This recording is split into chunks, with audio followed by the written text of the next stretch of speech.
gold medal except Mr. Kurt Angle and Aaron Sheik because you suck, Teddy Bears. You suck, Dusty Rose. You suck, Randy Savage. You suck, Bill Boss. You suck, Bram Blair.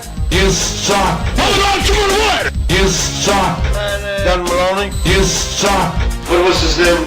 You suck, Eric Sims. You suck, Andre Joel. You suck, Fabulous Moolah. You suck, Jeff Robbins. You suck, skinny bastard. You suck, Hulk Hogan. You suck, his puppet Jimmy Hart. You suck, son of a bitch.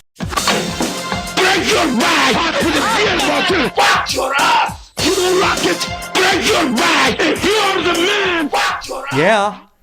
Ladies and gentlemen, boys and girls, children of all ages, the wrestling world brings to you its podcast champions of the world, Pedge the Maniac, Weapon X, the legends of wrestling. Hell yeah, Legend of Wrestling is here. We are finally here.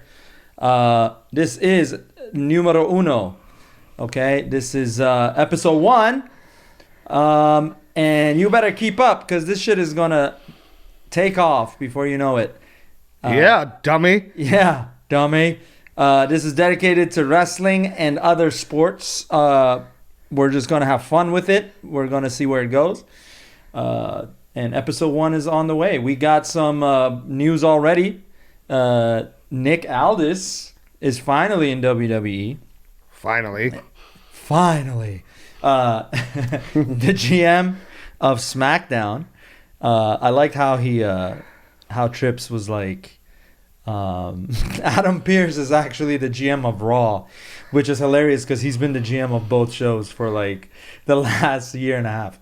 And at some point, what's her name was also a co-GM. The chick who she got fucking raided in Florida, like some stalker was raiding her house. Who was Sonya Deville? Sonya Deville. Yeah. Sonya Deville, and then she just naturally went back into wrestling.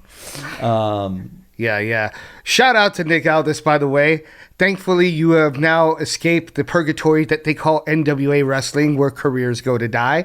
Welcome to the WWE, the big time. Who's the champ now? Who's the NWA champ? Who is it?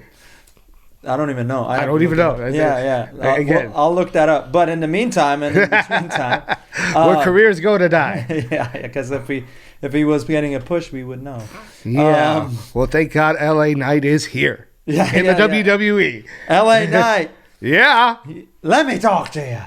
So, as you guys know, our Instagram page has the legend himself, the mighty Aaron Sheik, the greatest champion of all time. Cameraman, zoom it. Oh, it's going to be zoomed into you right now. So tell him, Sheik. You better listen to the leader. Otherwise, I'll suplex you, put you in a camel clutch, break your back, fuck your ass, and then I'll make you to be humble. All contrary to your respect, the Sheik. You heard him. Yeah. Now let me talk to you, brother. The Sheik, he's been complaining and bitching and moaning. He hasn't been taking his vitamins. And now all he's been doing is complaining about me, Brian Blair, and every other person who's against what he says. Fuck the vitamins. Fuck the prayers. Fuck you and have a good day.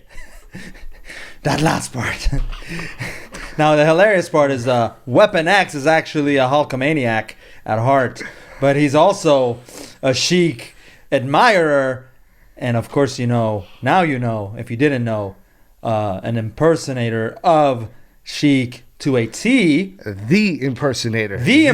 No one can match, nor have they even tried to impersonate the Sheik as adequately as what you just heard.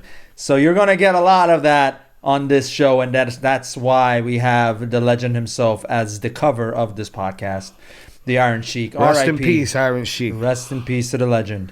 It's a great way to start this episode. So let's talk about it, man. What's been going on in the world of pro wrestling? We will not call it sports entertainment because Vince ain't in charge no more.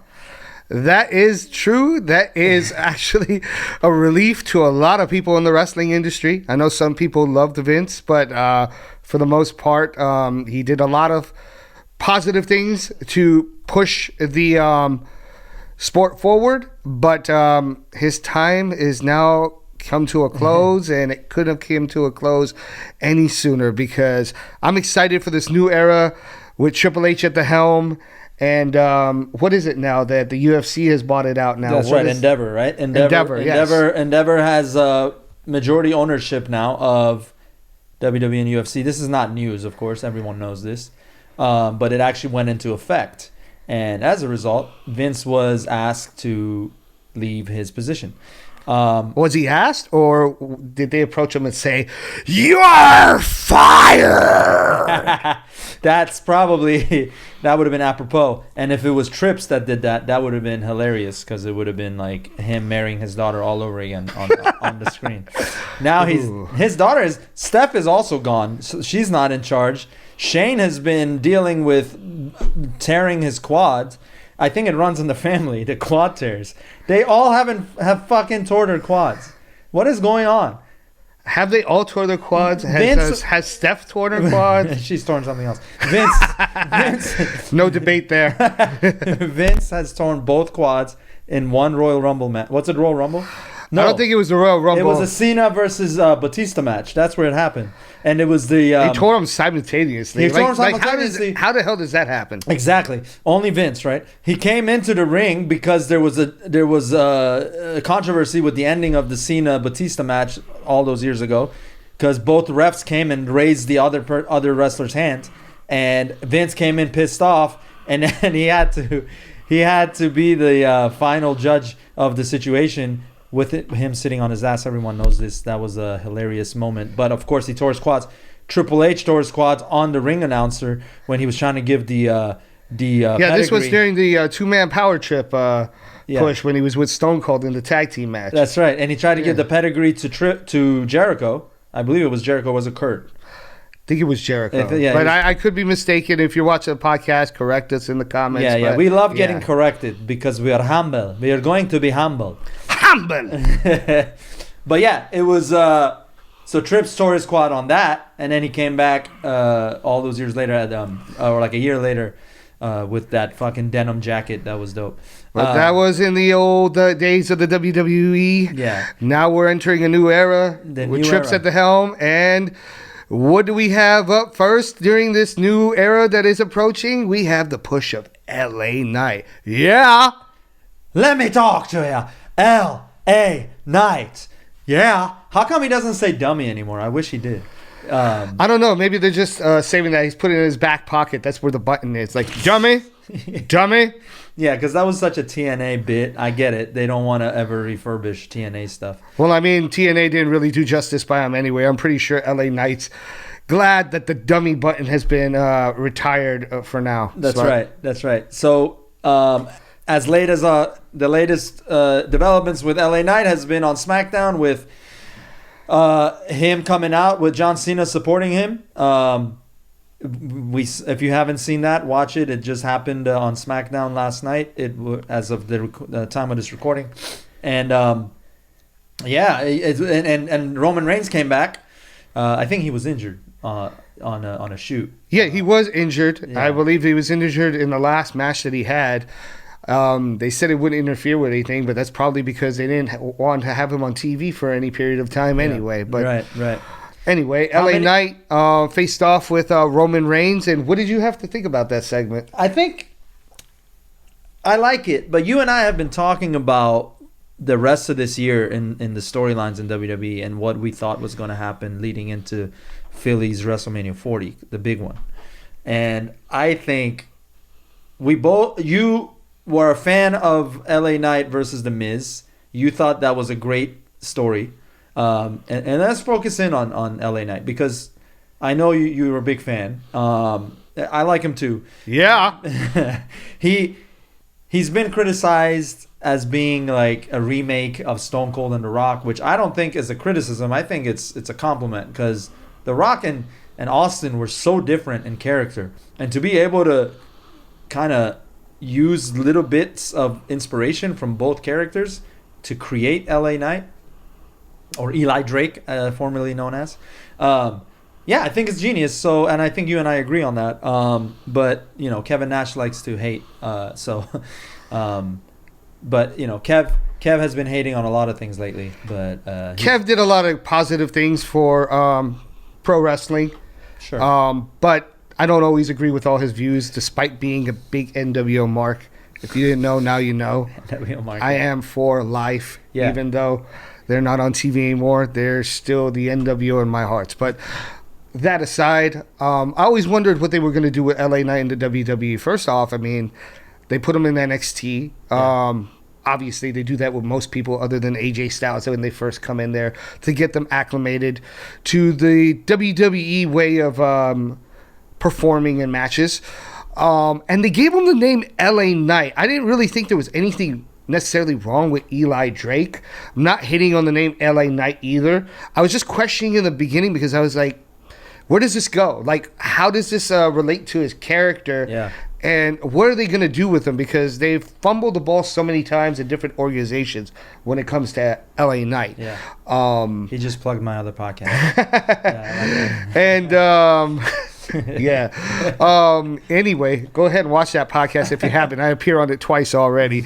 But the main issue that a lot of people have had, as you said, is the amalgamation of different characters, in particular Stone Cold and The Rock. But this is my thing. If you're going to take bits from people that influence you, you might as well take them from some of the best to ever do it, which were The Rock and Stone Cold. When it comes to in-ring promos, and then when it comes to mannerisms and body language and everything else that comes in the package with being a pro wrestler.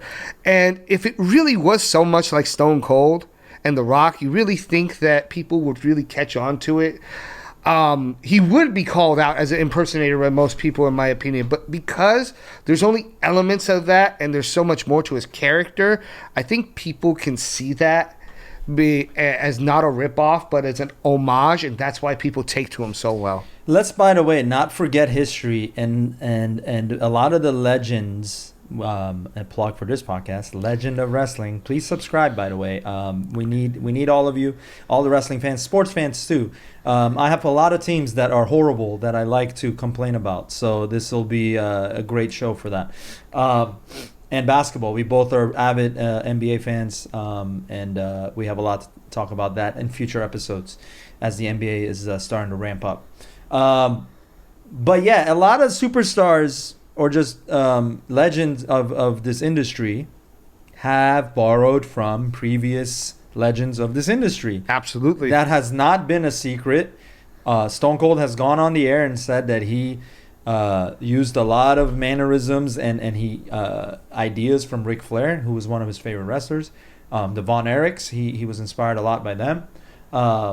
And they're making a Von Erich film, by the way. Mm-hmm. That's got to be... you got to check that out. I can't wait to see who's playing who. I mean, look, you have Hulk Hogan taking from... Bruno? Well, partially from Bruno. He's also taken from Billy Graham. Billy Graham, yeah. And even outside of wrestling, he took from Muhammad Ali. He said numerous times that a lot of his interviews and the way he approached it was from Muhammad Ali. And then some of the more blatant ones, you could look at no further than, if you think about it, there was $1 Million Man, but then you've got Bradshaw, which was basically the Texan ripoff. Okay, I've never thought of that. That's crazy to me. He's a rich guy that was trying to buy people off with his money and matches and stuff. And then you have the Hispanic version, to be more specific, because he is Mexican. I know what you're Alberto Del Rio. Bam, bam, bam, bam, bam. Wasn't that his music? I thought I remember that. My favorite moment from Alberto was when he tried to cash it in his Money in the Bank on Punk, and then Punk just kicked him and he fucking left. He could never say John Cena either. He always called him Jan Cena.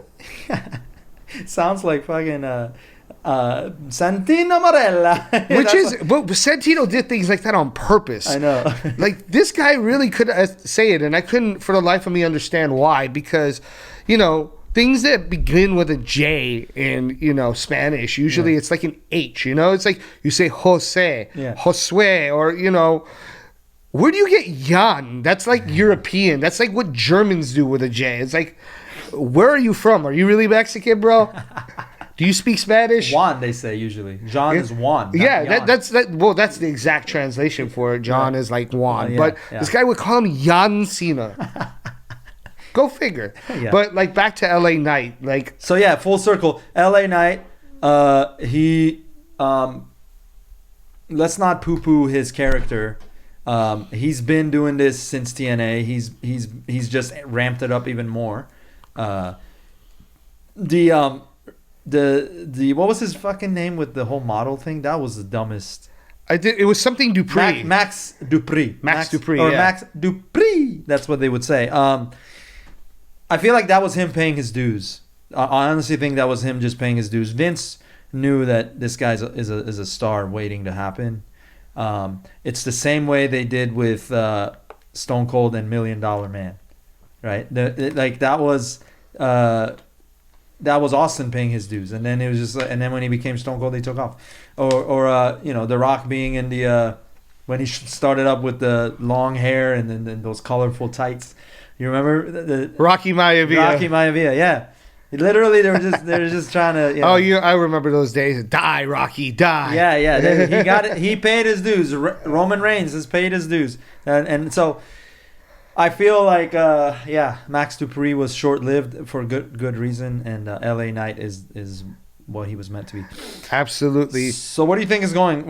So let's go into So he went face to face with Roman Reigns. He had a match with Solo. By the way, he did an excellent job on the mic against Roman Reigns. I think it was probably one of his better promos in terms of the way that he delivered it, the cadence in which he delivered it. Because there were some promos that, even though he usually has great mic work, that sounded a bit shaky in delivery. Where with he caught Miz, himself. he definitely had that. Yeah, well, I mean, it's really hard to go promo to promo, toe to toe with Miz.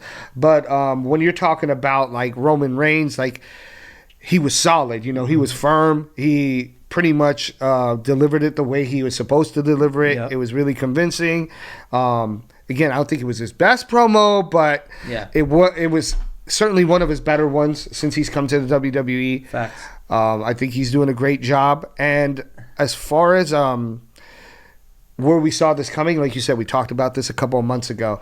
I said, because there was a lack of challengers for Roman Reigns, and we were trying to figure out how they were going to draw this bloodline storyline into WrestleMania. And you did mention LA Knight. Yep. And I did say that if they were to do it, they would have had to start his push at least 6 months before WrestleMania. And we're heading into what right now? What's the pay-per-view we're heading into? we are heading into, well, we just got done with Fastlane, right? Right. And what are your thoughts on that? Real I know in November there's Survivor Series. Survivor Series. So Is there something in between that? Well, double check on that. Yeah, but, I'm looking at the WWE live premium. But if events. it's Survivor Series, you have a whole bunch of possibilities to draw it out if they bring back the traditional Survivor Series matches. Yeah. And again, if they were going to bring LA Knight towards a possible push to a title run, they were going to have to start it now, because you need to do the build up and you need to establish him enough as a credible threat approaching again WrestleMania. The other part about it, though, that's being teased, as you'll see We later had that night, there was a stare off between Cody Rhodes and Roman Reigns as well. And they did tease earlier in the week, I believe it was, I might be mistaken, I think it was Michael Cole that asked him if this was the end of his story, and that was a tough question for Cody. So I believe that it's a tease. They're trying to throw some misdirections at us. And I also 100% believe with in the midst of all of the changes happening in the front office with Vince no longer having creative control, and Triple H taking the helms. Look how immediately, no pun intended on helms. Look how quickly things have shifted. NXT was insane this past week. NXT was literally like a star-studded return for a lot of people. Taker came back, by the way. Yes. Taker came back and chokeslammed the fuck out of Braun Breaker. And then he didn't he give him the last ride? I No, he forget- knocked him out. Yeah, he knocked him out. Yes, Yeah, he knocked him that's out, exactly yeah. what he did. Yeah. But here's the thing: the only thing I'm wondering where they go with this is if it's a one-off, because when Braun Breaker was doing his program Yeah. with Baron Corbin, Yeah. because they just got done with that. Yeah. Baron Corbin was talking about how Braun Breaker was trying to present himself as a badass, Yeah. and By the way, Halloween Havoc is the next NXT pay-per-view. I Or see. Premium live event. Are they going to call it that still now that it never bought it? I don't know. Because We'll UFC see. has pay-per-views. So what does Well, they're still. I don't know if I don't know. Pay per view is kind of. and also premium live events are all on Peacock. So they're not going to be able to charge like $60 for these like they were with I don't know. That's an interesting question. It's interesting to see where they go. But the only thing that I was going to say is that, you know, when Baron Corbin name dropped the Undertaker, kind of hinting at what was to come, but nobody really thought about it because they thought the Undertaker is completely retired, is that Braun Breaker tried to shake that off as like he didn't care about who Baron Corbin went against and so forth. And then here's NXT and the Undertaker shows up. Now, do I like it as a one-off? Yes. I like Braun Breaker kind of getting his comeuppance, getting humbled a little bit. But if they do take it in the direction where they try to break Taker back for a match, I don't think I'm so. not a big fan of that. I don't think I so. hope they don't do that. Taker's as amazing as Taker's legacy has been and will continue to be, and it will live in infamy, which is ironic because he rested in peace like a couple years ago. But it's I think some of his last matches were pretty bad. Like his first of all, the Saudi Arabia match with the tag team with Kane, and then it was Trips and Shawn Michaels one-off that came back for one match. Well, that was worse for Shawn Michaels than anybody That else. was horrible. And then Trips tore his shoulder up in that match. It was just like a bunch of like Taker got injured in that match too. Taker got hurt, and then you know, his last match that was great was the graveyard match with AJ Styles, which was appropriate, and it was amazing. It had layers to it. It was a movie. They borrowed some ideas from Dilly.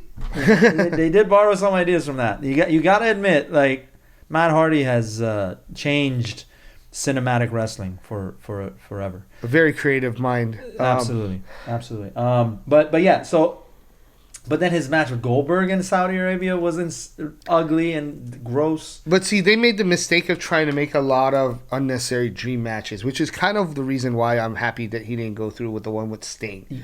You were thinking what I was thinking. That's so funny. Because what happened is they tried to throw him in with Goldberg, and Goldberg has never really been a great worker in the ring to begin with, so he can't help an older wrestler carry himself through a match. Yeah. Same thing with that Saudi Arabia main event. It was 4 older guys, one who hadn't been in the ring in God knows how long, and they were all like, you know, at the twilight of their careers. Nobody was going to carry that match. Yeah. It was tough. Even Triple H himself was, you know, beyond his prime at that point. Yeah. And then, you know, some of the other ones, I mean, even the one that he had with Roman wasn't all that good, because I don't think Roman was quite at the level to carry a match. Do you think he should have just left after the Brock loss? Do I think that Taker should have just been like, all right, that's it. Would that have disappointed fans, or you think that would have made his like legacy kind of be poetic? I think that fans might have been slightly disappointed, but I do think Because he got in terms of fucking concussion on that in match. terms of business, it would have been good. Because even though the fans might have been slightly disappointed in the end, okay, someone finally broke the streak, and there was a reason for it. Yeah. Because instead of Taker lingering around, even though Brock still benefited, he would have benefited even more Yeah. as being credited as the guy not only ended the streak, but ended the career. Right.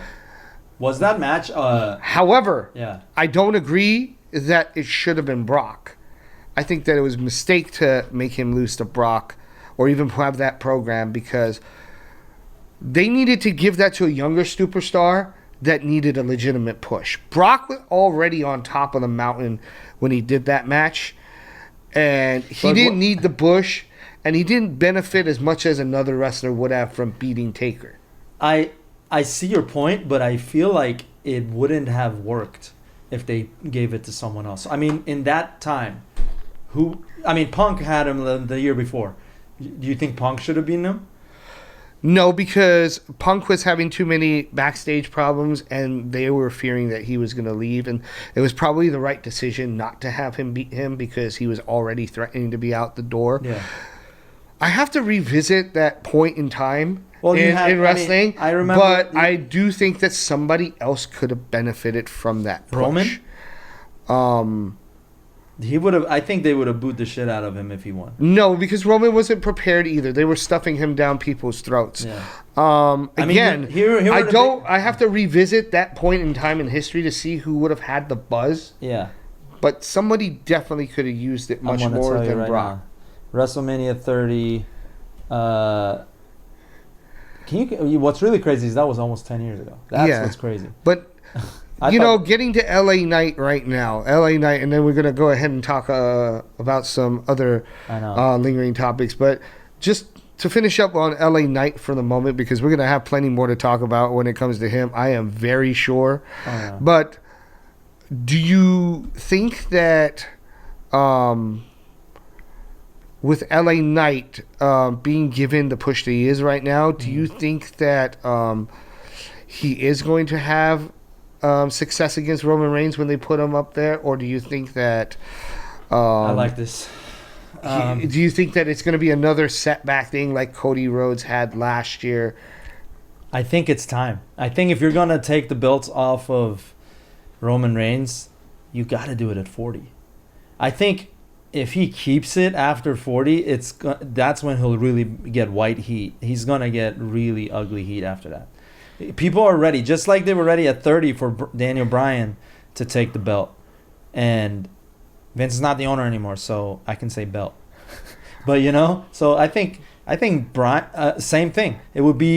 It's time, and these 6 months is the same kind of push that Bryan was getting, but the difference was Bryan was getting it from the people, and this one is getting it from the office. That's assuming that, they put him in the main event of WrestleMania. They might push him before that, and if it's before that, it's like... So let's talk about this, because obviously they're going to go into a match. Do you think he's going to fight Roman Reigns before WrestleMania? Directly? I don't know. I can see the possibility of him doing so only because, 6 months. I do agree that they should build him up, but he's already facing off with him. So I don't know what kind of matches they... Yeah. Now, Survivor Series, they can hold off. Actually, you know what? There is a very good chance that he can make it to WrestleMania. And I'll tell you why. Okay, if they do this are we properly. going into predictions now? We're going to kind of more like speculation. Because I don't want to say this is a prediction because it may not, but how it could be handled. We're approaching Survivor Series. So I'll tell you, the next pay-per-view, NXT Halloween Havoc. Yeah, but and then Crown Jewel and then Survivor Series. Okay. Yes. So, but with Crown Jewel is going to have its own storyline, by the way. It's not going to be in line with But even if it doesn't, let's just say it doesn't. Right now, they're putting him they seem to be putting him in a collision course with Solo right now. Mm-hmm. Now, this is the bloodline. They could keep him with Solo. They could switch him off with Jimmy later. They can make it to Survivor Series because Survivor Series, actually, I've been saying this for a while. This year, they really need to bring back the original Survivor Series match for at least 2 matches because there are a whole lot of strong factions in the WWE right now. It would benefit them to have these teams collide in a form of supremacy. And maybe have one team that's not necessarily a faction, but kind of like a ragtag group of people that like maybe LA Knight and John Cena put together, for example. But I mean, you already have this uneasy alliance which could turn into friction with the Bloodline and the Judgment Day. And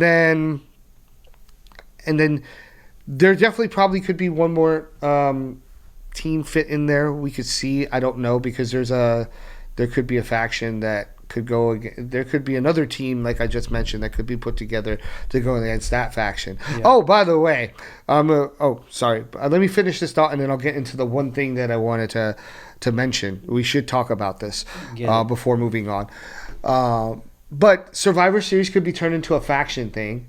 Then we can stretch it out somehow to the Royal Rumble, and that's where LA Knight could possibly win. And then from those 3 months, it would make it a lot easier to stretch it out to Roman and WrestleMania. All right, I like this. Okay. How they do it, I don't know, but I'm just saying that would be like a path.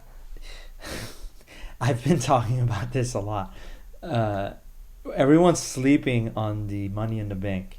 Everyone's sleeping on Damian Priest. At least the people we've talked to, including yourself. Yes. Yeah. So, I've been a major proponent for Damian Priest. Since we're talking about speculations, I'm going to bring this in. I've been a major proponent of Damian Priest getting that ultimate stealing of the spotlight moment, just like Seth Rollins did at 31.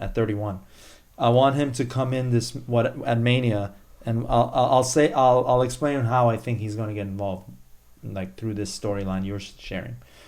I think it would be a waste if he uses it on Seth. Although there would be some, like callback to Seth having had done the same thing. But they don't have a feud right now. Now, Seth and Shinsuke, I think that needs to continue because that's a great storyline. So let's not touch that. They can make a big program out of that. I feel like they've already ended it, though. It's stupid that they ended it. I think Shinsuke as a heel was so fucking good. And that angle with the going in on his back and all that, making him humble. I don't see the purpose of continuing it now. I do agree with you. They shouldn't have stopped it, but it should have ended with Shinsuke winning the title. Yeah, but that's what I'm saying. So is it over or is it? Well, no, they're actually on Raw. They were setting up another feud for Shinsuke. What about Seth? He was going up against like Ricochet. Oh, so my God, that's not a. I don't know where they're going with that because they're talking about Ricochet getting his revenge. But the other thing, now that we've touched up on the LA Knight thing. Yeah, I do want to button this up. Go ahead and finish. I just want to button up this idea with LA Knight. So no, finish your prediction with the case. It's related, is what I'm saying. So I think so. Let's go up to Crown Jewel and Survivor Series. We'll pause the speculations until that point. I do agree that these factions need to go head to head.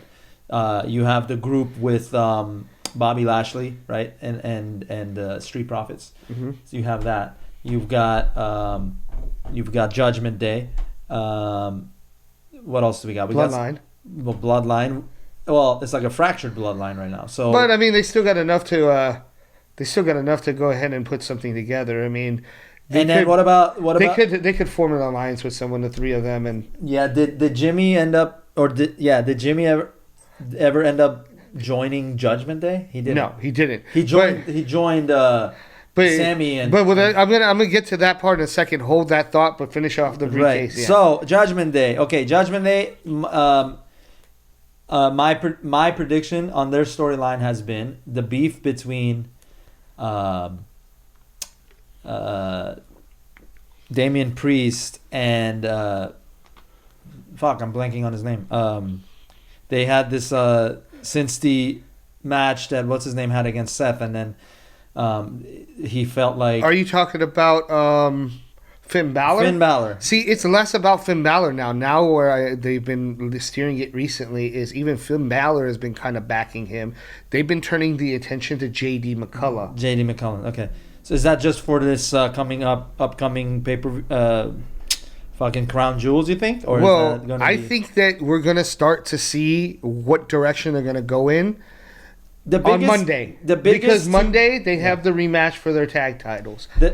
You're gonna see whatever happens with them begin to unfold Monday. So pay attention to that. That's and it's I think the 30th anniversary of Raw is coming up. Mm-hmm. So here's the thing. I think it's rare that you've seen inside of one faction that you would have heels and faces at the same time. Well, I mean, even Rhea Ripley's an anti-hero at this point. Well, fair enough, but I'm saying like half of them were getting cheered, half of them were getting booed. Yes. And that to me is interesting enough because Damien is like on the line right now as far as becoming He's kind of a tweener. Yeah, he's a tweener. Rhea is loved by everyone. They think she's the mommy of the whole group.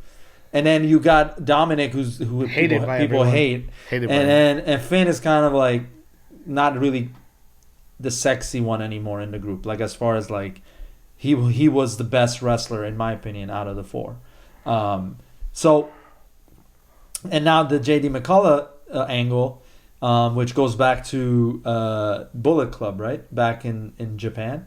Isn't that where they were together as the Bullet Club? Or I think that JD was. I don't remember if he was in Japan. I didn't follow him for that far back, but he was in NXT UK. Yeah, and then NXT. Right. So definitely, and they have some history there. And the fact is that JD McCullough was trained by Finn Balor. Yeah, that's it. That's where the connection is. So yeah, I think to cap it off. So yeah, these factions, Judgment Day will go against these other two or three factions, and I think they'll go over because that needs to happen. The Judgment Day has to become a internally turmoiled group, just like Bloodline, right? But their angle is that they keep winning, with the exception of Damian Priest keeps trying to cash in his Money in the Bank, but it keeps coming up short, and he doesn't actually go through with it. And that's where I think it's going to start to get hidden until Mania. But for as far as Survivor Series, yes, I agree with you. Judgment Day needs to be there. Hit Row, are they gone? Because they fired a couple of them. Again. I think they fired Top Dollar. Top Dollar, yeah. Not like I was a big Top Dollar fan anyway, but is that as a rapper or as a wrestler? We're gonna touch up on this last part of SmackDown and WWE, and then we're gonna carry on to another topic that you've been wanting to touch up on. Mm-hmm. But this last part obviously has to do with the Nick Aldis introduction. Now, Nick Aldis obviously had his little spat with Dominic Mysterio, and that was to increase more heat with Dominic Mysterio and make Nick Aldis kind of like this fan favorite off the bat. Yep. He had that shot where he said that he was a big fan of his father, which really got under Dominic's skin. But then they brought up the fact that SmackDown had to trade away Jey Uso. Well, they said on screen it was like quit, but now they're trying to spin it as they gave away a star, and that's how it was negotiated through Cody Rhodes. Yeah. So they said that another star had to be obtained from Raw in order to balance the scale. So guess who made his debut on SmackDown? Tell him. KO, Kevin Owens. KO came to SmackDown? KO is now officially on SmackDown, which PO'd Roman Reigns to no end. Hold on. So, is Sammy staying on Raw then? Sammy is still on Raw, yeah. So they're going to have their thing with Jay and Sammy, I think. It seems like what's happening over there. Like, Sammy went from teaming with KO. They had a great run as champs. And then now it's Sammy and Jay. Because they were back together since Jay left the Bloodline. It could be a possibility, but right now Jay is with Cody as the Universal Tag Team Champions. That's right. Yeah, the Undisputed, I should say. It's not Universal, but I'm still thinking of Roman and his belt. So Nick Aldis and yes, KO. We're going to call them belts. We're going to call them straps. They are what they are. Yeah. They're not. Yeah. The champion wins the championship. Yes, we get it, but a championship is not something I can physically hold in my hand. No. I need this is pro wrestling. We need straps. We need belts. And we need to keep it legit. Hey, the same way they call the NHL keep it real. the same way they call the NHL final, the NHL Cup, the Stanley Cup. It's a cup, so they call it a cup. They don't call it a title. They don't call it a championship. It's a cup. Or if you want to call it a championship, call it a championship belt. Right. Because a championship is like the actual like being on top, like you won the championship, but the prize itself should be what it is. What are your thoughts on that? Like in the NBA, it's a championship ring. Or the Larry O'Brien trophy. Yeah. Exactly. Yeah. But in, or the Super Bowl, the Super Bowl rings yeah. and the but they call them what they are. Right. So let's call them what they are. They are belts. Do you guys agree? If you agree or disagree, we'd love to hear from you. Comment on this episode. Absolutely. Yeah. Okay, so Nick Aldis, new GM, SmackDown. So they're going back to the GM route. They keep going away from this, coming back to this. Adam Pearce kind of just came out of nowhere. And it's pro wrestling. Stuff happens in cycles. Even angles are derived from other angles. When you watch wrestling for as long as you and I have, it becomes like we get excited when something new happens, right? That's why I was excited about the Shinsuke heel turn, because that Shinsuke heel turn was going to lead to a anti-hero. It was definitely going to lead to that. Maybe that's why they stopped it, because they were like, oh shit, this is going to become a hot thing that people are going to want. He was becoming like a villain, not a heel. And that's why I liked it. Well, the hesitation that I believe on WWE's part when it comes to Shinsuke is the fact that his English is pretty piss poor. But it worked. And he doesn't. Well, it worked that his English was broke. It works only for a certain amount of time. But because at some point it's gonna wear thin, and then where do you go? Like the guy has to like.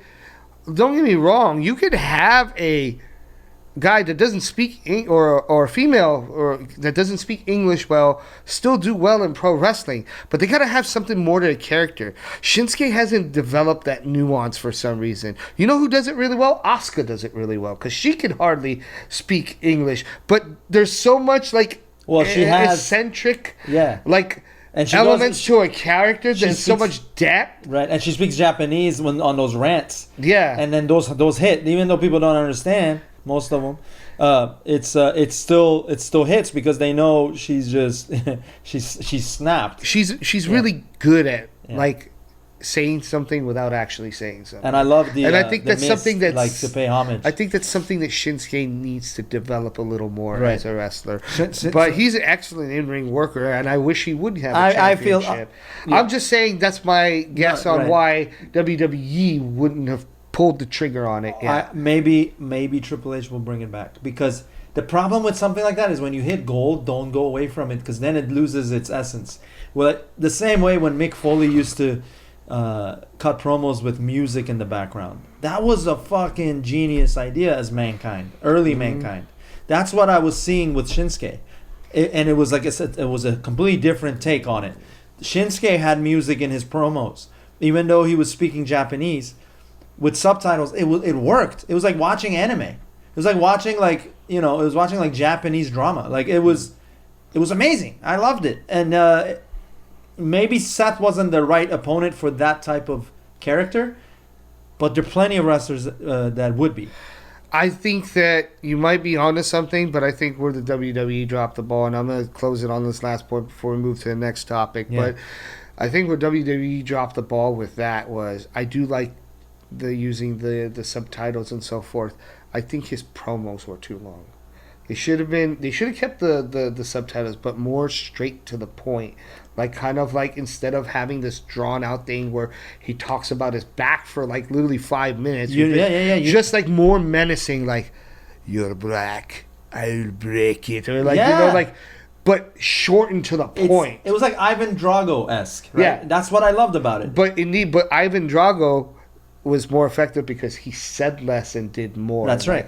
And that's what they need to do. That's what they need to do. You're right. Yeah, I think they needed to hone on that. But they did have something. But it was blurring the lines of wrestling and reality. Like, it was like he was bringing in real shit. And that's why it worked. Anyway, so let's see where that goes. Onward to the other side of the pro wrestling world, to AEW. You think you know me.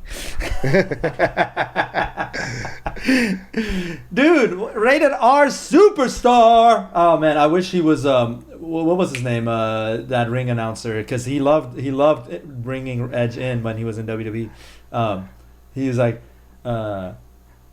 weighing at 200 26 pounds, the rated R. Was it Finkel? Howard Finkel? Superstar. No, it wasn't Finkel. It was a guy. I'll look it up. But anyway, so anyway, they don't have him, but they do have the other ring announcer who brought him in as rated R superstar, which by the way wasn't patented by WWE. Oh yeah, no, you know what? Yeah, like were you talking about a AEW ring announcer, or were you talking about a WWE one? Because I'm saying the WWE. because up until this point, no one's ever, unless it wasn't a person that was transferred to WWE. I mean, AEW from WWE. I can't think of anybody who's ever announced his name before. Superstar. He always carried that. It was a Chimmel. It was Chimmel. Tony Chimmel. Tony Chimmel. Okay. Yeah. Tony Chimmel was that. He kind of made that entrance more memorable. So formerly known as Edge, Adam Copeland, now in AEW. He debuted at the last pay-per-view, right? Yeah. Against it was the match with it was the match that had Christian versus Skater Boy. Darby Allin. Darby Allin, yeah. It wasn't a triple threat actually. Was it? It was Darby Allin and Luchasaurus, and then Christian ended up winning the title by pinning Luchasaurus. I think it was just Christian and Darby. It was Christian versus Darby, and then his friend turned on him. Oh, I'm thinking about the match afterwards where Christian actually won the title, because he's now officially what is it, the TNT title now? He's a TNT champ. Yeah, because he wasn't at first. Yeah, they had, because it was Luchasaurus, and then the thing is, they had a triple threat match between Darby Allin, Luchasaurus, and Christian Cage, and Christian ended up pinning Luchasaurus. That's right. Which is, it's an interesting angle, because Luchasaurus is still loyal to him despite having lost to Christian Cage. So Wrestle Dream was where he made his debut, right? Okay. Wrestle Dream. I'm not crazy about AEW pay-per-view names, by the way. All In and All Out are amazing, but the rest of them, I don't know. I'm like they sound influenced by Japan for some reason. Well, don't they work with Japan? Well, yeah, obviously. I mean, like they're a lot of their top stars in the EVPs are literally spent most of their careers in Japan. It would be reasonable for them to. But like, I loved ECW had some of the best names for their like pay-per-views. December to Remember, right? Or December to Dismember, I think it's called. Yeah. But anyway, but to focus on We're Copeland. Adam Copeland. I have to remind myself to keep calling him Adam Copeland. MJF called him Edge in the post. Yeah, that was interesting. That was interesting. Because did you see Tony Khan's face? He's like, "What are you doing?" MJF doesn't care. That's what I love about him. But like, okay, I understand that's his real name. That's not as far as real names go. It's literally WCW style. I'm not knocking him, but that name just doesn't hit for me as a wrestler. Okay, so this is good. Why did it work when Razor became Scott Hall, but it didn't, and Diesel became Kevin Nash, but it doesn't work with Adam Copeland? Well, because this is because for starters, when you look at that perspective, Razor Ramon and Diesel were WWE name creations that were given to these characters who already existed before they came to the WWE. As the previous names. Yeah. They had the real names, I mean. Because when you talk about WCW, they weren't established as anyone. Because if you think about it, Kevin Nash came in prior to coming in as Diesel. He was Vinny Vegas. Yeah. And nobody cared for Vinny Vegas. No. So it was really easy to ditch that name. Yeah. And then when it comes to Razor Ramon, he was the Diamond Stud. And he was in a stable with Diamond Dallas Page. Yeah. And again, a name that didn't really stick. Now, But Scott Hall is such a cool name. Like, it was just... yeah. First of all, Scott Hall is a cool name, but Scott Hall is also a very shortened to the point name. Scott Hall, Yeah. Kevin Nash. Yeah. There's like 2 syllable, really. just Kevin is 2 syllables. All the other names... the 2-3 syllables. Yeah, but like Scott is 1. Yeah. So, I actually do the syllable yeah. thing. So LA night, but yeah. There you go, Kevin. But so Adam, okay, but yeah, so finish. But then, to finish that up, they only really were in, even though they had such great runs there, they were only in WWE, if you really believe it, for like 2, maybe max 3 years. But they had pushes. Yeah, they had great Diesel pushes. and Taker had a I mean, match. Diesel had a championship run on multiple occasions. Scott Hall had a great match. Had multiple intercontinental runs and Shawn tag team Michaels, runs, and so it's easy to forget that they weren't in the industry long. Yeah. They were relatively in terms of national recognition, because nobody really knew who they were in WCW in their prior runs. Right. As far as national recognition, they were 2 to 3 years into that. So there was a little easier for them to make the transition. People could kind of, and their names helped, they could make that transition easier. Edge, how many years was he in the WWE? I know. It's how legendary is the name Edge, and like how synonymous is it with what we recognize him as? We think about it. He's probably been in the industry for like over 20 years. Yep, I'm just guessing.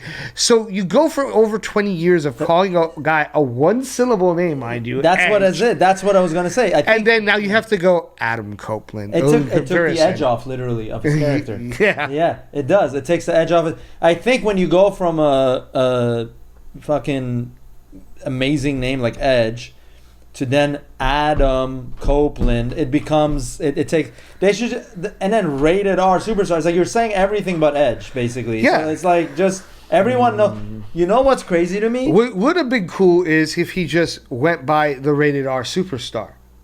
But even then, I feel like it would have been better. Edge without saying you're right, but it would have been better than Adam Copeland. What if they called him Ledge?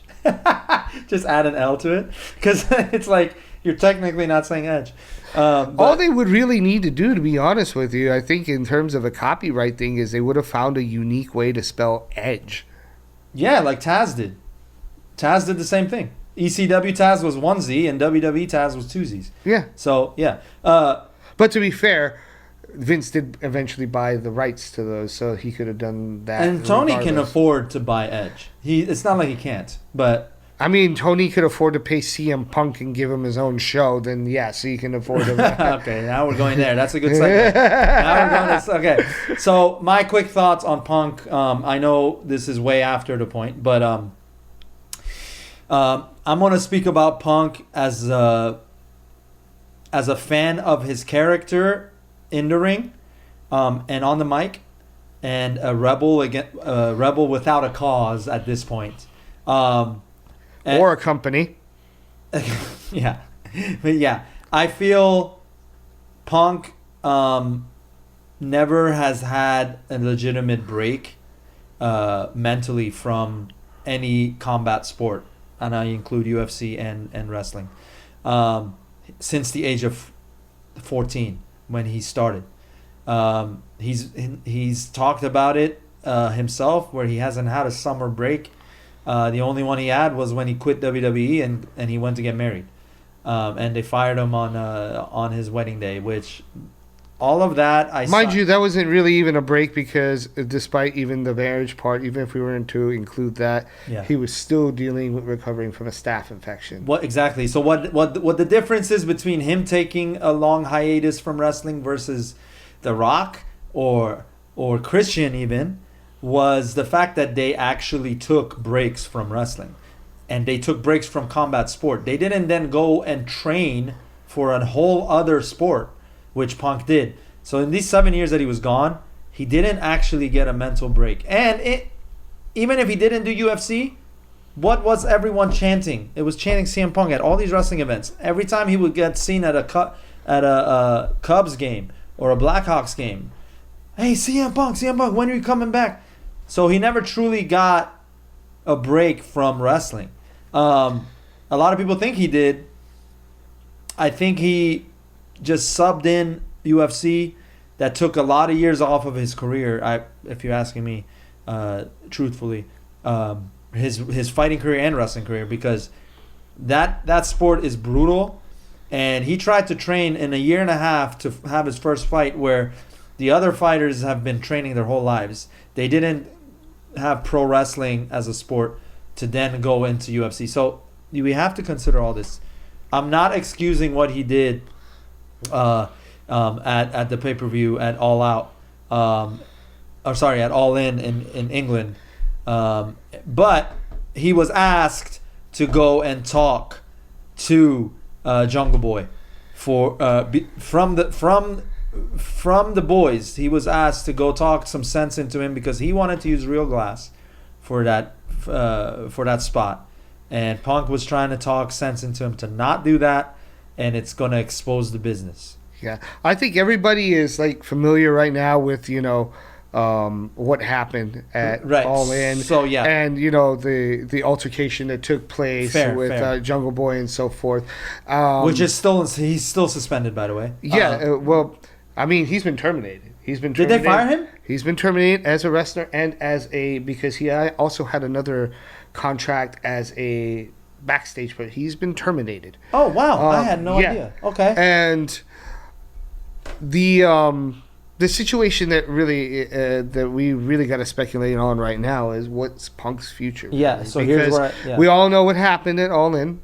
We all know that who was at fault there, and we're not making excuses for CM Punk. No. Nor are we making excuses for Jack Perry. So here, before we go on, because you just said, I want to read. This is as of September 4th, which is about 7-8 days ago, or yeah.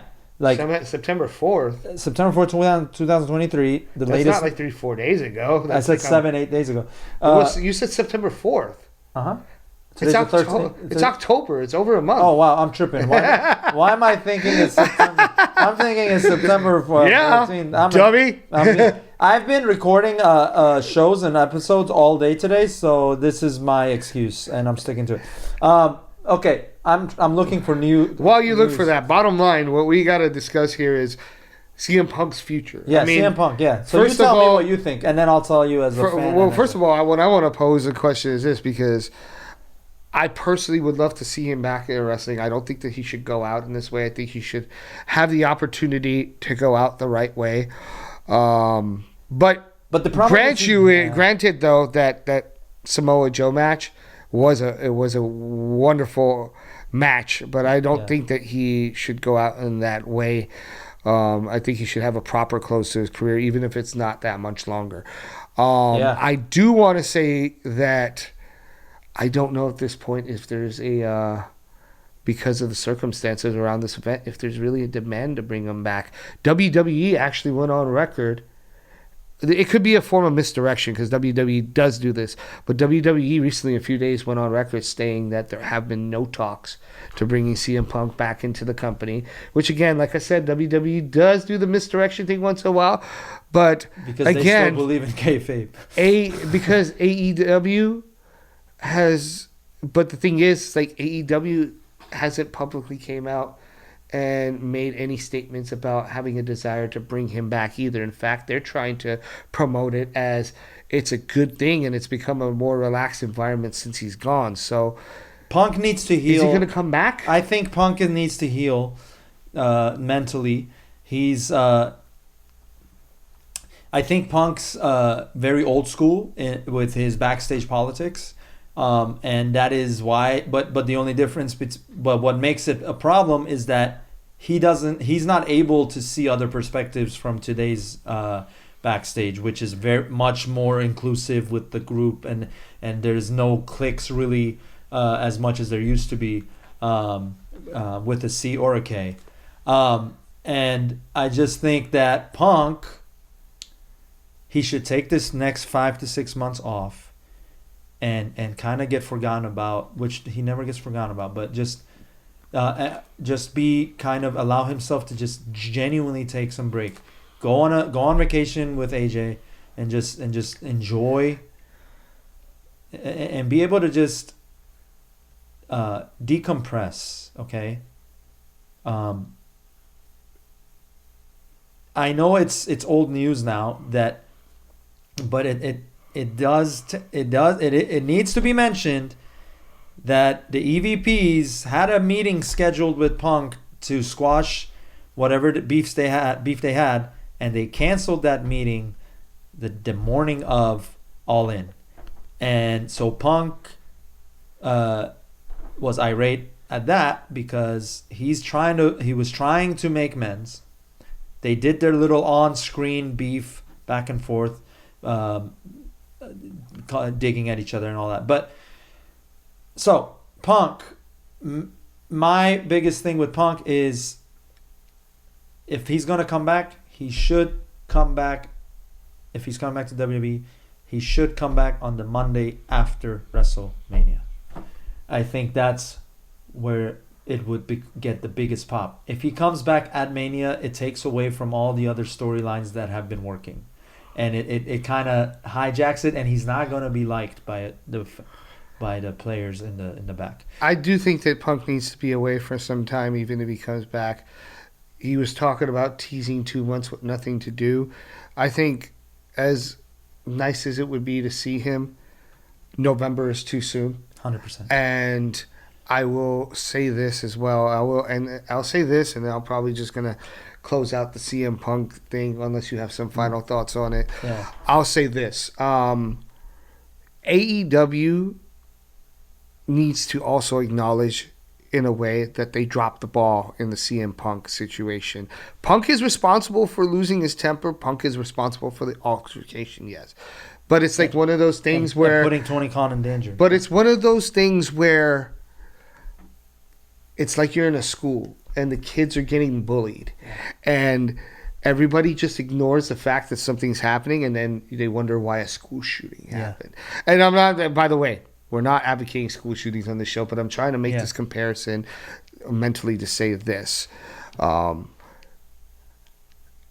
As a person that runs a wrestling organization, Tony Khan should have taken more of a executive role or a more administrative role in terms of handling this situation, instead of trying to be the wrestlers' friends and trying to make them all get along and please everybody. Yeah. The reality of the situation is this: if Tony Khan was a little bit more hands-on with dealing with the situation, he was the one that was going to try and enforce these meetings with the EVPs. Yeah. He was doing damage control before a lot of this stuff happened. Punk wouldn't be in this position. There wouldn't be a backstage altercation. Well, the easiest thing he could have done is not allow EVP to cancel that meeting. He has the final say. Take the fucking meeting. If you guys aren't going to make up, that's fine. But you need to talk this shit out. That pent up holding this stuff in for over a year, that catches up. Literally from last All In to this All In, or that last All Out to this All In, was that how long they've had beef. Well, see, that's the thing that the WWE, I give them credit for, in regards to how they handle situations like this. A lot of times when there are altercations backstage, and there are many in WWE, some of them they don't even talk about until late. Well, it's not even just that they're good at hiding it. Vince will hear about it, and Vince back in the day would step in. Yep. And do what he needed to handle the situation. Vince would never say, "I was afraid." Even with the Bret Hart situation, with the screw job, you know what I'm saying? Yeah, he got a lot of heat, and rightfully so. But he never denied his involvement. Mm-hmm. You know what I'm saying? He said he took responsibility. I mean, the angle on TV was Bret screwed Bret, but in reality, even he acknowledged that he made the decision that he made. Yeah. And he gave reasons for it, regardless of whether we agree or disagree. But it was something that he was involved in. He knew what was going on in his company. Yeah. Other situations that arise, even with the CM Punk thing that he mishandled in the W, he was still involved. Mm-hmm. Like, we can't say that it was. Like, for example, he didn't send Triple H to handle his problem. Yes, there was a beef with Triple H in terms of they didn't want him to have a match, but it's not like he sent Triple H over there to, like, deliver his papers or handle... Vince McMahon was pretty hands-on when it came to handling conflicts with his own company. But hold on. Tony Khan steps in, and he tries to be the wrestler's friend. And when you're running a company with so many big egos... and so many people that are trying to look out for their own careers, in many ways rightfully so, because it's their career. No one's going to look out for you in that business if you're not looking out for yourself. You need to take the role of an authority figure. And I think that's where he dropped the ball. No, yeah. I will challenge one notion about Vince McMahon with the Punk situation getting fired. He went on Stone Cold's podcast, Vince did, when Stone Cold's podcast came on to WWE TV, right, on the network. And he said, Stone Cold asked him, he's like, so the CM Punk situation, and then immediately he said, we did not intend to have his termination papers delivered on his wedding day. That was not our intention. I call cap on that. I think he's lying. I think that might be possible. I'm not saying that's not, because Vince had a record and of Vince also being very petty, like even young Vince from the old WWF days. Remember like Vince when with the steroid accusations. You remember that interview when he smacks the guy's paper out of his hands? He's like, "Oh, you think you know?" Like Vince used to take pot shots at people all the time. Wyndham Rotunda's father, the IRS, IRS character, was a shot at the feds. Right. Well, not the feds, the IRS for looking into his records, because they were trying to tax him because of a whole dispute of wrestling and sports entertainment deal. But that was a shot at them. Yeah. Vince is very petty. He's done this multiple times, both subtly and directly. So I don't doubt what you're saying. But what I'm saying is he knew about it. He was involved no matter what. I mean, it wasn't, and he definitely wasn't trying to please anybody. Right. If anything, he was trying to hurt somebody maliciously by doing that. But the one thing you can't say is he doesn't know what's going on in his company. He knows. He might lie to you about it, but he definitely knows. And I think sometimes Tony Khan doesn't know what's going on with his own But company. I believe Tony's going to get better. I think. It's a young organization. I'm not condemning Tony. Because it's not going to be an Eric Bischoff situation where it just keeps going downhill. I think Tony is going to turn it around. I honestly believe if... Well, that's because there's no Hulk in the fucking... There's no creative control on the part of the creative the EVP control. Is kind of the same shit right now. Well, yes, but let's be real. The EVPs haven't been winning a lot of matches. I know, but they're not Hoganing it. Hogan rarely dropped to people. You're talking to a Hogan mark, right. But like Hogan rarely dropped matches to people. They had to beg him to get a clean for someone to get a clean win on the him. Jeff Jarrett one. Anyway. Last final thing, by the way. Oh, sorry. I was just gonna say, I think I'd be remiss if I didn't say that I want, like, the fan in me wants Punk to actually go back to AEW, but I think the business decision that's gonna end up happening because of the Bucks having so much power in AEW is that Punk is actually gonna end up going back to WWE. He's not going to Japan, and he's not going to go to any of the other companies that are out there right now. Well, he can't go to ROH because ROH has a joint agreement with AEW. But he wouldn't even. I don't think he would have gone back to ROH. Even. Well, I mean, they could have struck a deal where he would be like Samoa Joe. It's an ROH kind of guy, but he's still in AEW. It's like when WWE bought ECW. That's what it would be. They tried to do that with Impact, but Impact sucks too much. I'm sorry. No. Impact was a partnership, whereas ROH is owned by Khan. So that's the difference. Yeah. So anyway, I think Punk. I want him back in AEW, and I want him to make that. It's really just him dealing with Tony Khan and asking for Khan's forgiveness for getting aggressive, and then but otherwise, I think the reality is WWE is going to where he's going to end his career. So Well, no matter where Punk ends up, I definitely would like to see him wrestle, have one last run, and I wish him the best. And Punk, if you're watching this at any point in time, even if it's a year from now, revisiting these episodes, I'm going to put this out into the universe. We'd love to have you on the podcast. So. let's go. I would love to have Punk on a podcast. Yeah. We also what happened last time you had a podcast. So- hey, might be good for the views, Punk, bring some of those pastries with you from Chicago. Yes. Bring me a deep dish because I love deep dishes. Same. Double up. And by the yeah. way, speaking of Chicago, we're going to have frequent guest drop-ins by none other than Pratik himself, one of my old roommates here at the crib, and also a Chicagoan. And he's back in Chicago right now. Pratik, if you're Shout out listening to this, Pratik. you're gonna be weighing in on a lot of this. Another avid wrestling fan. Final subject real quick, and then, we're probably going to have to round this up. Let's but- wrap it up. Yeah. Yep, wrap it up. Wrap it up like we're going in head first. Let's But, go. okay. What do you got? Okay. Jade Cargill. That's right. Yeah. She's what was her name when she was the TBS champ? She was called the That Bitch Show. What did she call that? Didn't she call herself that?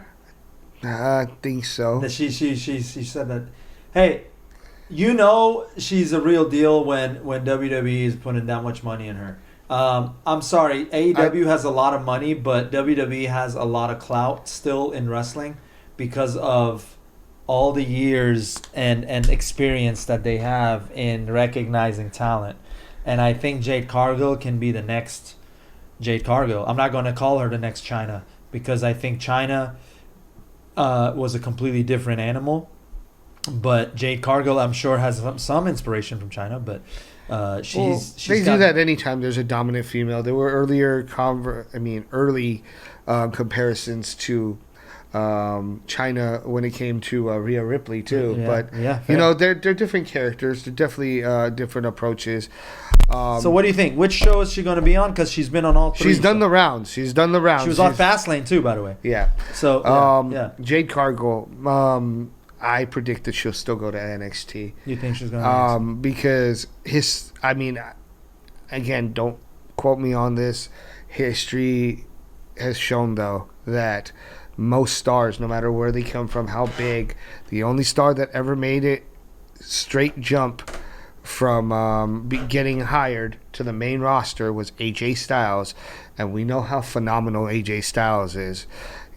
He's like basically a generational athlete when it comes to wrestling. Yeah, So yeah. that's a whole different beast, and he literally wrestled all around the world. We're talking about Jade Cargill. Jade Cargill is definitely a rising talent, but there is definitely still a lot of dues that she's got to pay. Yeah. That's not why they're going to stick her in. NXT is not though. paying dues, by the way. For the record. NXT, yeah. NXT is mainly because it's a Performance place. centers where you pay your dues, but not Yeah. in on the show. And by the way, she visited the Performance Center too. That's right. But I do believe that NXT is a training ground where it's like hands-on training. You're actually doing matches, going on live shows, getting used to. You're learning the WWE way. Yeah, that's exactly what it's for. Yeah. She's gonna learn the WWE way. Do I foresee her stay there being long? No, because they're already teasing showdowns with established WWE legends and stars. So I don't foresee her staying there that long, but I do believe that she will start in NXT. Do you have any? Do you think she has any weaknesses? Any weaknesses to her game? Weaknesses as a wrestler, or on the mic, or even as backstage? Do you think she has any missing link before she's pushed like an LA Knight is being pushed? I think that, I don't think that they should use a brush up. That's probably not the right word, but I believe that she could improve on her mic skills. She could improve on the mic That's fair. skills. And not necessarily because she's bad on the mic. I believe it's because that the WWE has a certain way that they like to have their promos delivered. Yeah. They're very particular about it. Even the verbiage that they use. Maybe they're changing You're it. not allowed to use certain words. It's always ever changing. No, but I'm saying like, maybe it's going to get a lot more relaxed now that Trips is fully in charge. It might be. Because Trips was had his own promos. He was not given promos. It might be. But the thing about the Trips thing is,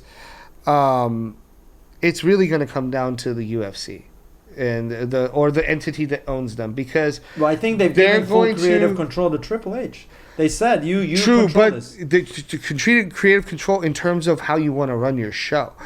But there are still TV network deals that they have to adhere to when it comes to certain language. The same USA Network that had the Attitude Era on it is the same USA Network. Yes, that but has the Raw. same USA Network that had the Attitude Era on it is well, actually, that wasn't this. That wasn't the USA Network. There was Spike TV That was- for a short. No, there was there was if you go to SmackDown, you were in UPN for a while.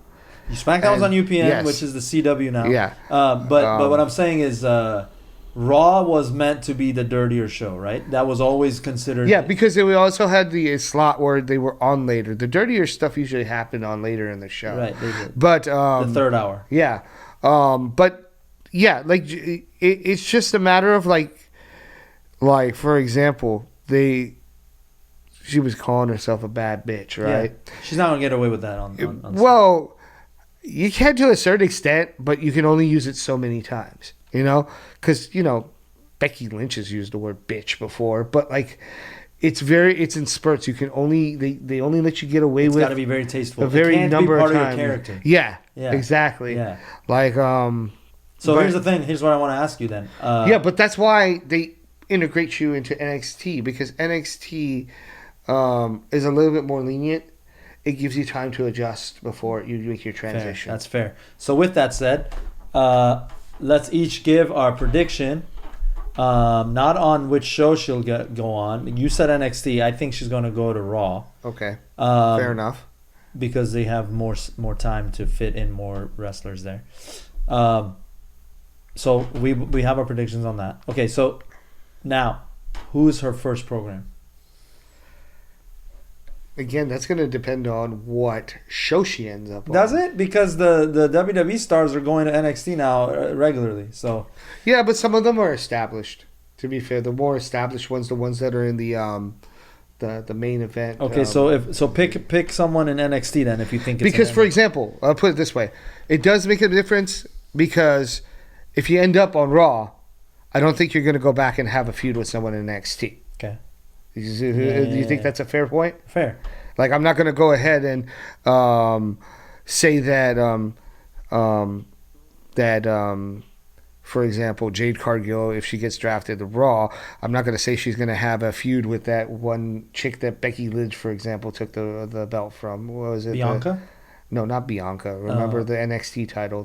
Yeah. I can't think of her name I know. at the moment. I'll look it up right now. But no. So okay. So you can't. You're not going to go backwards with that. So with that said, But with that said, okay. If she goes on Raw. Wait, you said NXT though. No, I know, but you're saying. I'm saying, let's say. But okay, let's say she's on NXT. The NXT, the first program.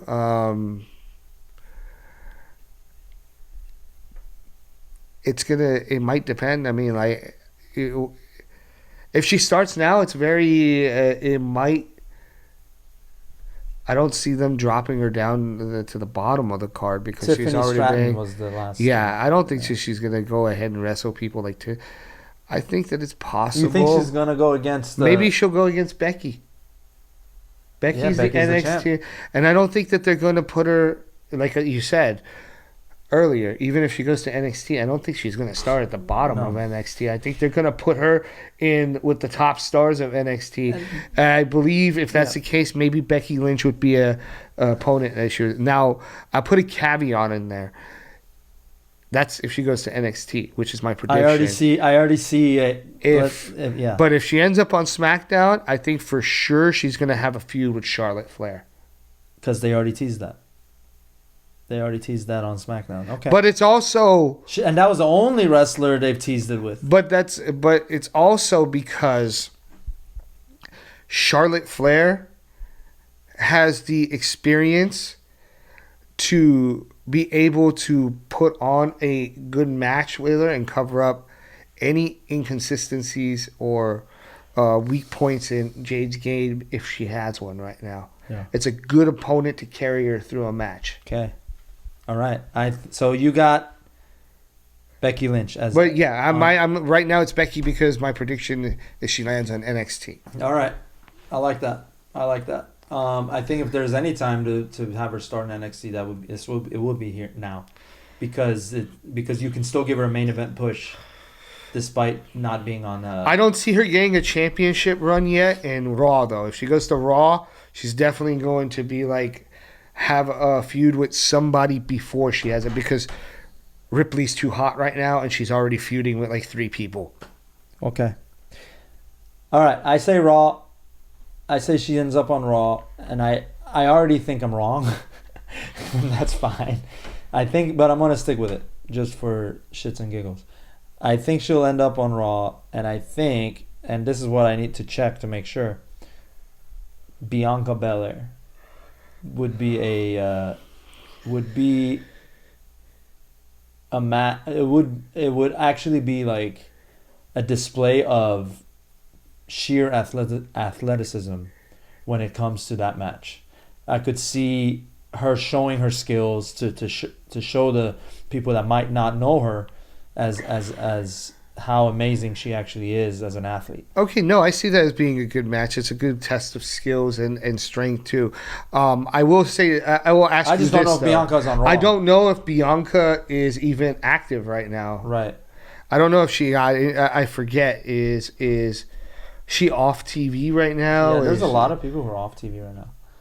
And what happened to? But I would say this: if it's not going to be Bianca, let's just play things here since I've already picked for 2 shows. If it's not going to be Bianca, I really think that, and it probably would be safe. It's business wise. I think it's dangerous.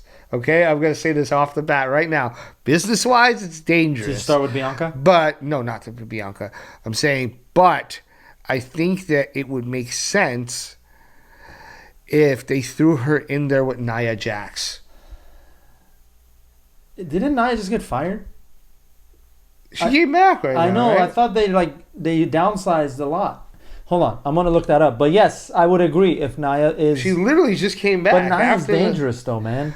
But see, that's why I say it's bad for business, because I'm like, again, I worry about the injuries. But here's the thing though, like from a and this is why I'm playing devil's advocate here. From a program standpoint, like promoting the feud, yeah. Nia also thinks she's a bad bitch. Mm-hmm. Nia's huge. Nia's like, that is supposed to be like the irresistible force, right? Mm-hmm. Well, like Jade could be the unstoppable object, the one that like, because it would really test her strength to go against the bigger opponent. Yeah, I can see. So she's still, feud wise, like entertainment wise, I like it. As far as business and safety is concerned, it's a bit risky. I will admit that. I'm just playing devil's advocate. No, yeah, I think if she was a better worker, if Nia was a safer worker, then I think that would be the feud to start with to give her the real. Real jump. Anyway, that's for a whole other episode. We can talk about. Because that's why I said they won't put her in with Ripley right now. Because right now, Nia is tied in with Ripley and with Raquel Rodriguez. They have like this 3-way feud going on right now, which I'm not sure where that's going, but we'll see. Nia has been, she's got to really protect. I mean, she can do it. She's a big, strong woman. So it's like it's almost like she gets in her own way sometimes. The Becky Lynch thing, I can say it was an accident. It's not excusable, but it was genuinely an accident. But then it kept not with Kairi Sane. That was just carelessness. Right. All right. I say Bianca, and I just looked it up. Bianca is requested some time off from WWE, but it says it. That's why I thought she might not. So also it said it could be about a month. Depends on when Jade comes in. around. But I do agree. Eventually, they should cross paths. Yeah, maybe even at some point win the tag team titles together. That would be great. That would be. Okay, cool. So, episode 1, Legend of Wrestling, in the books now. Wrapped up. Hopefully the video's still on. Yeah. Make sure you like, subscribe, or I will come to your house, break your back, and make you humble. Like, subscribe, you fucking jabroni. And have a good day. Fuck you and have a good day. Break your rag with the beer bottle. Fuck your ass. You don't like it. Break your rag. If you're the man.